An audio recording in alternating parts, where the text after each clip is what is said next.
भारतीय भाषा सप्ताह कार्यक्रम एडीपीसी जितेंद्र जादव ने किया आकस्मिक निरीक्षण। विद्यार्थियों से हुए रूबरू। गुजराती एवं अन्य भाषाओं में संवाद सुनकर सराहना की। भारतीय भाषा सप्ताह कार्यक्रम भारतीय भाषाओं की विविधता और समृद्धि का जश्न मनाने के लिए आयोजित किए जा रहे हैं।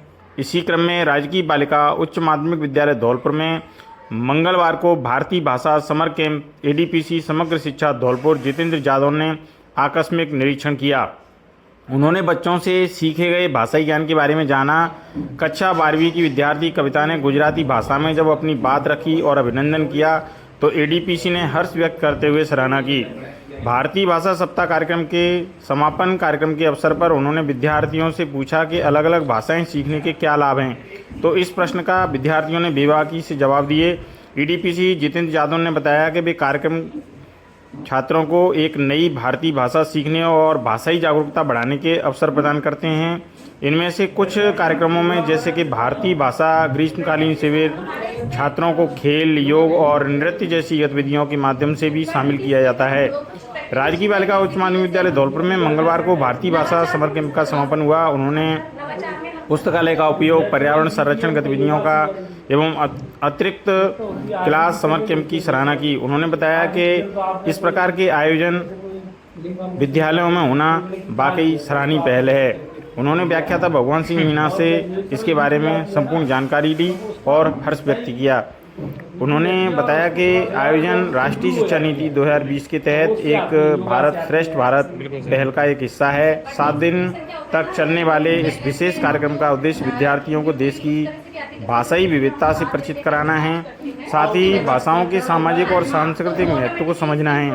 अंतिम दिवस में विद्यालय के व्याख्याता भगवान सिंह मीणा ने विद्यार्थियों को गुजराती, राजस्थानी, हिंदी, अंग्रेजी एवं राजस्थानी भाषा की बुनियादी जानकारी दी। उन्होंने विद्यार्थियों में गिनती, अभिवादन और आत्म परिचय जैसे संवाद सिखाए। उन्होंने बताया कि भाषाएं हमारी सांस्कृतिक पहचान का अहम हिस्सा है। यह आयोजन विद्यालय की प्रधानाचार्य अर्चना मिश्रा के निर्देशन में हुआ। उन्होंने बताया कि भारत एक बहुभाषी देश है। जनगणना 2011 के अनुसार भारत में 1369 मातृभाषाएं भाषाएं और बोलियां हैं, जिनमें से 121 को भाषाओं के रूप में मान्यता प्राप्त है। इन भाषाओं को 22 अनुसूचित भाषाओं और 99 गैर अनुसूचित भाषाओं में विभाजित किया गया है। यह भाषाई विविधता और देश के किसी भी हिस्से में कई भाषाओं को बोलने वालों के बीच आत्मीयता, भारत के भावनात्मक बंधन, सांस्कृतिक सद्भाव और सर्वव्यापी एकता को मजबूत करती है। विविधता की सुंदरता अनादिकाल से एकता की ताकत से पोषित और कायम है। कार्यक्रम अधिकारी समग्र शिक्षा राजेंद्र प्रसाद शर्मा ने कहा कि यह कार्यक्रम छात्रों को भारतीय भाषाओं की समृद्ध विरासत से परिचित करने और उन्हें भाषा सीखने के लिए प्रेरित करने का एक शानदार अवसर साबित होगा। इस अवसर पर उन्होंने स्कूल की व्यावसायिक ट्रेड, ब्यूटी एंड वेलनेस एवं होम फर्निशिंग लैब का भी निरीक्षण किया। इस अवसर पर स्कूल के वरिष्ठ अध्यापक मनोज कुमार झा, शैलेंद्र दीक्षित, सतीश कुमार मीणा, इस्माइल खान, बीटी शिवानी सैनी एवं आशा शर्मा सहित अन्य मौजूद थे। देखिए एक खास रिपोर्ट।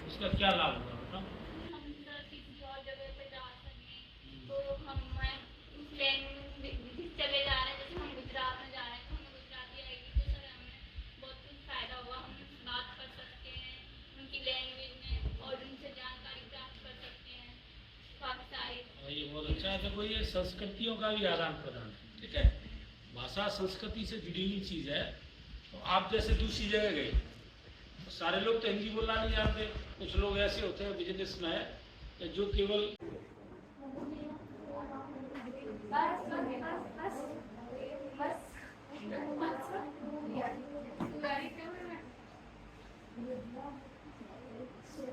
राजस्थान के सभी स्कूलों में ही नहीं बल्कि पूरे भारतवर्ष में ये कार्यक्रम भारतीय भाषा संगम कार्यक्रम के नाम से जो है मनाया जा रहा है।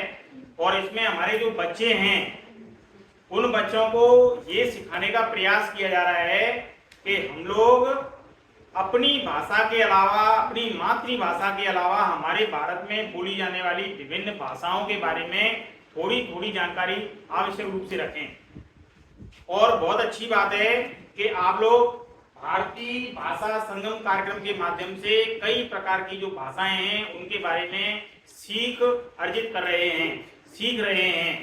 और बहुत अच्छी तरीके से आप लोगों को मैं बताऊं कि भारतीय भाषा समिति का जो गठन है वो 15 नवंबर 2021 में हुआ था और इसके अलावा भारत की जो आधिकारिक भाषाएं हैं वो 22 भाषाएं हैं जो 21 मानी गई हैं और मातृभाषाओं की संख्या 270 है। तो अलग अलग क्षेत्रों में अलग अलग भाषाएं बोली जाती हैं, अलग अलग जो है प्रदेशों में अलग अलग भाषाएं बोली जाती हैं। जैसे सपोज कीजिए हम लोग राजस्थान के हैं और हम धौलपुर के हैं, तो हमारे धौलपुर में ब्रज भाषा भी बोली जाती है ना।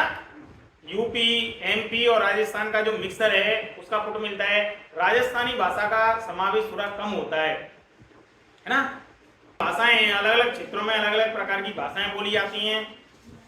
हम लोग जैसे प्रतापगढ़ में रहे थे तो प्रतापगढ़ में जो है जैसे हमारे यहाँ उपला कहते हैं, कंडा कहते हैं, वहां साढ़े बोलते थे। क्या बोलते थे? साढ़े।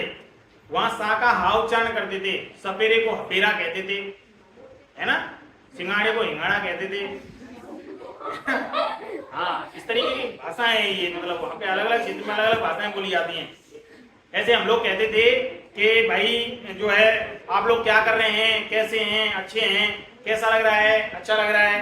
हम लोग तो ऐसे बोलते हैं अच्छा लग रहा है। वो कहते हैं हाउ लागे रही है, हाउ लागे रही हो मतलब अच्छा लग रहा है ना। तो अलग अलग क्षेत्र की अलग अलग भाषाएं हैं, अलग अलग बोलियां हैं। इसी प्रकार से इन भाषाओं के बारे में, इन बोलियों के बारे में हमें जानकारी होना बहुत जरूरी है। आज हमारे बीच में जो बच्चियां सीख करके आई हैं, आज हमारे बीच में वो उर्दू के बारे में बताएंगी, हिंदी, अंग्रेजी, राजस्थानी भाषा, संस्कृत भाषा। इन भाषाओं को तो हम लोग अच्छी तरीके से भली भांति डेली पढ़ रहे हैं, जानते हैं। लेकिन इसके अलावा जैसे हमारे बीच में एक बच्ची है हमारी क्लास की, कविता, जो आप लोगों के लिए गुजराती भाषा के बारे में जो है बताएगी। एक हमारी बच्ची है सवा, जो आप लोगों के लिए उर्दू भाषा के बारे में बताएगी कि आम प्रचलन में किस तरीके से लिखा जाता है और किस तरीके से भाषाएं बोली जाती हैं। तो मैं उन बच्चियों को आप लोगों की जोरदार तालियों के बीच आके करता हूँ। इससे पहले जो हमारी उर्दू भाषा की बच्ची है सवा, वो आए और अपना जो है प्रदर्शन यहाँ पे करे। ठीक है,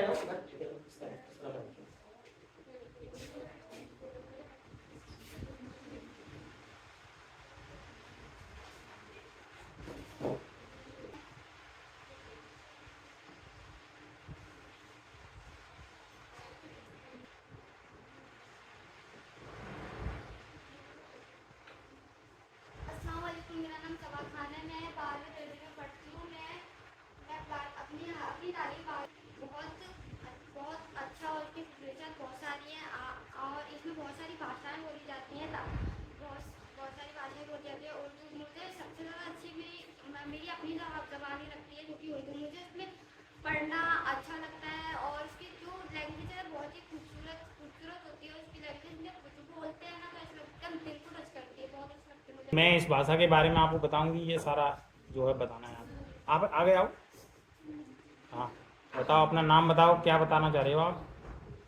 हिंदी में बोल सकते हैं? हाँ हिंदी में। मेरा नाम कविता परमार है और मैं 12th क्लास में पढ़ती हूँ और आज मैं गुजराती भाषा के बारे में कुछ शब्द लिख के और उन्हें बताऊँ। अब अपना परिचय भी गुजरात में दीजिए एक बार। મારું નામ કવિતા પરમાર છે અને હું 12મા ધોરણમાં ભણું છું અને આજે मैं गुजराती भाषाમાં બધા લોકોને કંઈ સમજાવીશ, તો આપ બધા સમજો।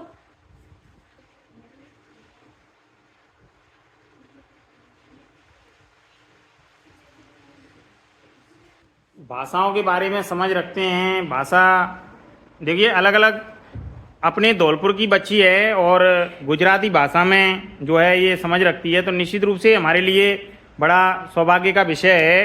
और राजकीय बालिका उच्च माध्यमिक विद्यालय धौलपुर में भारतीय भाषा संगम कार्यक्रम के माध्यम से बच्चियों को भाषाओं के बारे में जो समझ विकसित की जा रही है, उनका उत्साहवर्धन किया जा रहा है।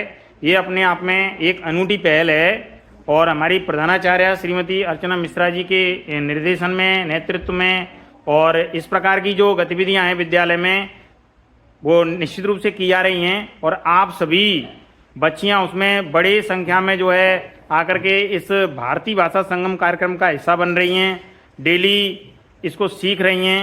तो ये अपने आप में बहुत ही अच्छी बात है और अनूठी बात है। तो इस बच्ची के लिए जोरदार तालियां। और कविता मैं चाहूँगा कि आप जो है हम लोगों को पता चलेगा कि आप बहुत अच्छी जो है भाषा पे समझ रखती हैं, आपने लिखा भी है, तो एक बार इसको पढ़ के सुना दीजिए। फिर थोड़ा सा हमें आप 5 मिनट के लिए या 2 मिनट के लिए जो है अपनी गुजराती भाषा में हमें भाषण दे करके बताना। हाँ। જય શ્રી કૃષ્ણ. મારું નામ કવિતા છે. હું 12મા ધોરણમાં અભ્યાસ કરું છું. હું સરકારી કન્યા શાળામાં ભણું છું. बिल्कुल, अब आप सुनाइए इसके बाद जो भी आप बोलना चाहो। इधर आ जाओ, इस साइड में आ जाओ। हमारे यहाँ सामान्य भाषा में ये बोलते हैं क्या कर रहे हो, कैसे हो, और गुजराती भाषा में बोलते हैं તમે શું કરો છો, हारा છો, અને अपन ये बोलते हैं कि खाना खा लिया. गुजराती में बोलते हैं जमी लीधું. क्या बोलते हैं? जमी लीधું. और अपन इनको भी सिखाओ, एक बार बुला करके सिखाओ थोड़ा। खाना खा लिया, जमी लीधुं. अपन यहाँ बड़े भाई को बड़ी बहन को बोलते हैं बड़ी बहन, बड़ा भाई. वहाँ बोलते हैं मोटा भाई, अच्छा, मैं आ रहा हूँ। मोटी बहन. बोलो। पर्यावरण અમારા જીવનમાં બહુ લાભદાયક છે અને અમે પર્યાવરણ સ્વચ્છ રાખવું જોઈએ. વધારથી વધાર લગાવવા જોઈએ અને એમની દેખરેખ કરવી જોઈએ.